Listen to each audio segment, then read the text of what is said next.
High বন্ধুরা, আমি চলে এসেছি আপনাদের সঙ্গে নতুন একটা রেসিপি নিয়ে। চিকেন কারি তো অনেকেই বাড়িতে করে খান। একবার এই রেসিপিটা একবার করে খান বাড়িতে, আশা করি আপনাদের ভালো লাগবে। আর আমার চ্যানেলটাকে একটু সাবস্ক্রাইব করে দেবেন। চলুন তাহলে শুরু করা যাক। তেজপাতা, লবঙ্গ, আদা রসুন বাটা, লবঙ্গ, ধনে, টমেটো বাটা, টমেটো যেটা পেস্ট করে রেখেছিলাম আমরা, পেঁয়াজ কুচি, পেঁয়াজ কুচি, আর আলুটা ভিজিয়ে রেখেছি, কারণ আলুটা যাতে কালো না হয়ে যায় সেই কারণে আমরা আলুটাকে ভিজিয়ে রেখেছি। এবার চলুন তাহলে শুরু করা যাক। সামান্য একটু তেল দিয়ে দেবো আরও,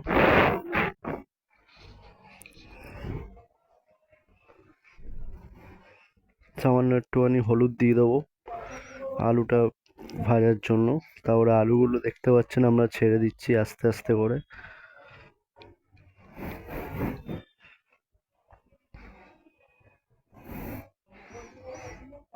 তারপরে হালকা হালকা করে এটাকে নাড়াতে হবে খুন্তি দিয়ে।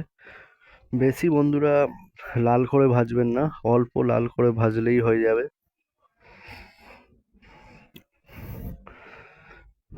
দেখতে পাচ্ছেন আপনারা, বেশি ভাজার দরকার নেই, সামান্য ভাজলেই হবে। আসলে একা বন্ধুরা পাচ্ছিলাম না, তাই একটু মাঝে সাঝে একটু মা সাহায্য করে দিচ্ছিল।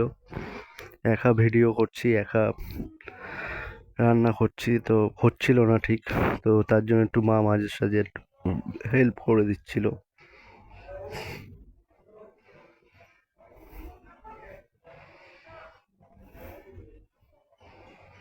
তবে ভাজার পর আমরা আলুগুলো তুলে নিচ্ছি একটা পাত্রে।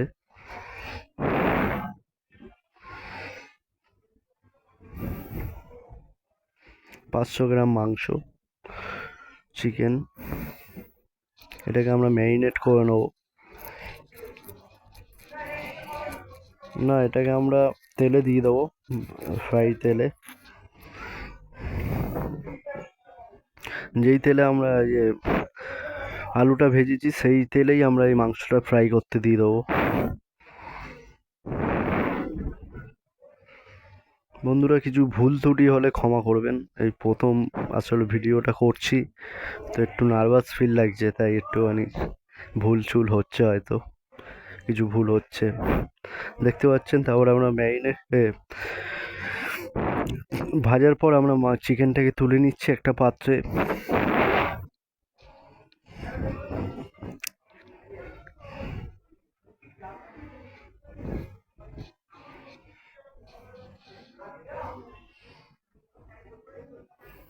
আপনারা বন্ধুরা এই রেসিপিটা করে খেতে পারেন বাড়িতে, আশা করি আপনাদের সত্যি ভালো লাগবে।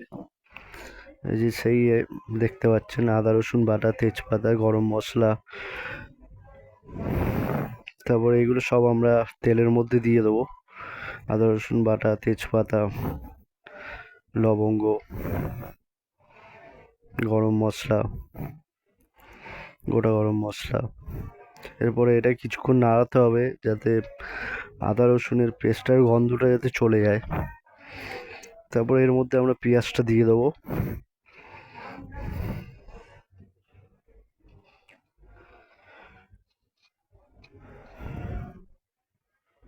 পেঁয়াজটা দিয়ে কিছুক্ষণ নাড়াতে হবে আমাদের খুন্তি দিয়ে। তারপরে দেখতে পাচ্ছেন মাংসটা ম্যারিনেট করে নেবো আমরা। লাল লঙ্কার গুঁড়ো দেবো,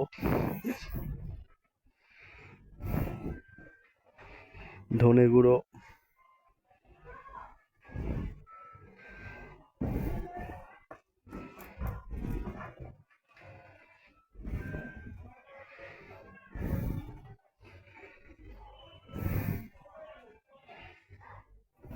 সামান্য একটু টক দই দিয়ে দেবো,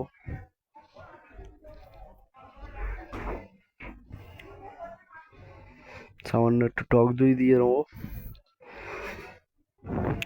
ধনে গুঁড়ো, জিরে গুঁড়ো, সব কিছুই দিয়ে আমরা ম্যারিনেট করছি। ভালো করে করবেন যাতে মাংসের মধ্যে পুরো মশলাটা যাতে ঢুকে যায়।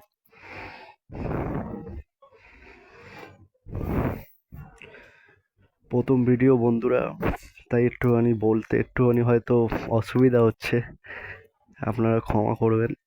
তারপরে টমেটো পেস্টটা আছে, সেই টমেটো পেস্টটা আমরা দিয়ে দেবো।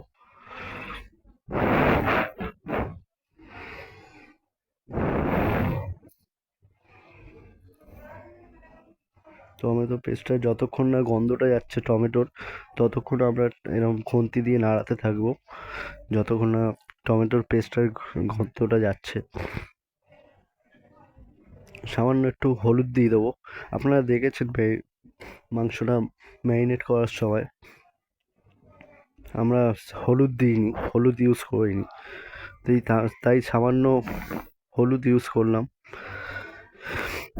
ভালো করে মশলাটাকে নাড়িয়ে চাড়িয়ে যতক্ষণ না তেল ছাড়ছে ততক্ষণ নাড়াতে হবে।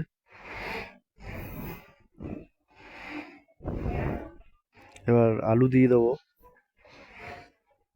মশলাটার মধ্যে।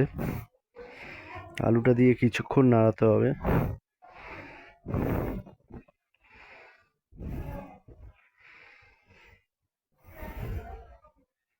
দেখতে পাচ্ছেন, তারপরে ম্যারিনেট করা মাংসটা দিয়ে দেবো আমরা।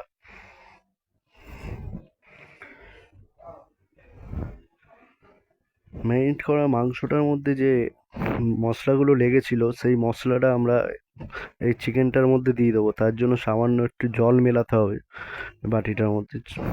সামান্য কিছু জল নিয়ে আমরা বাটিটার মধ্যে থেকে বাকিটুকু মশলা নিয়ে সেই চিকেনটার মধ্যে আমরা দিয়ে দেবো।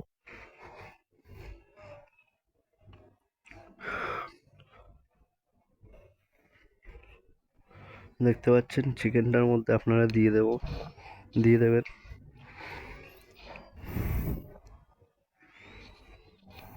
সেই মাংসের মধ্যে আমরা দিয়ে দেবো।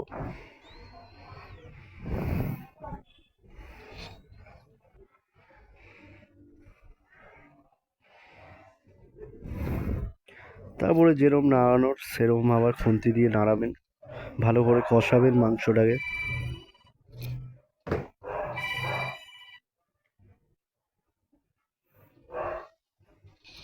ভালো করে কষাবেন মাংসটাকে। তারপরে সামান্য কিছু জল দিয়ে দেবেন।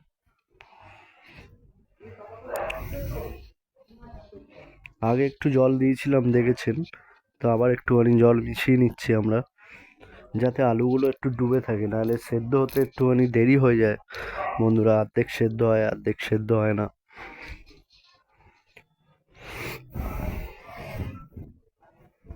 তো সেই অনুযায়ী আমরা একটু তেল দিয়ে দিলাম।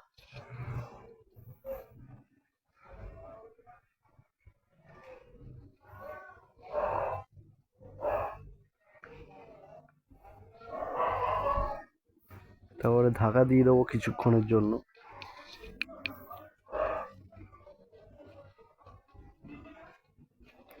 লোটা হালকা দিয়ে তারপরে সামান্য একটু ঘি মিশিয়ে দেবেন বন্ধুরা।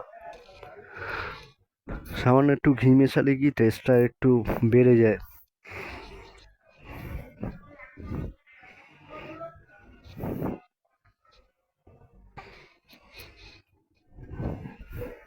তো দেখতে পাচ্ছেন মাংসটা হচ্ছে, ফুটছে। সামান্য লোতে করে দিয়েছি গ্যাসের ফ্লেমটা।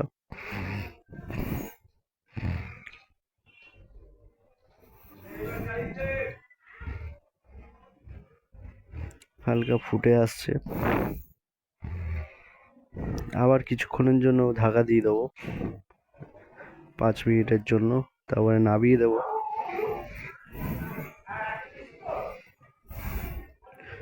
দেখতে পাচ্ছেন বন্ধুরা, আলুটা সেদ্ধ হয়ে গেছে, মাংসগুলো সেদ্ধ হয়ে গেছে বেশ ভালো মতো। এই সময় আমরা কড়াইটাকে নামিয়ে নেব গ্যাসের ফ্লেম থেকে, তারপর একটা পাত্রে রাখবো। আশা করি বন্ধুরা আপনারা এই মাংসের চিকেনটা ভালো রাখবেন, নতুন পদ্ধতিতে চিকেন কারি। আর ভালো লাগলে বন্ধুরা আমার চ্যানেলটাকে একটু সাবস্ক্রাইব করে দেবেন প্লিজ। আবার নেক্সট ভিডিওতে দেখা হবে। আর যদি কিছু আবারও বলছি, যদি ভুল কিছু হয়ে থাকে তো ক্ষমা করবেন। আস্তে আস্তে চেষ্টা করব নিজেকে ঠিকঠাক ভিডিও করার, নিজেকে এবং ভিডিও ঠিকঠাক করার। আশা করি আপনাদের এই রেসিপিটা ভালো লাগবে। নমস্কার বন্ধুরা।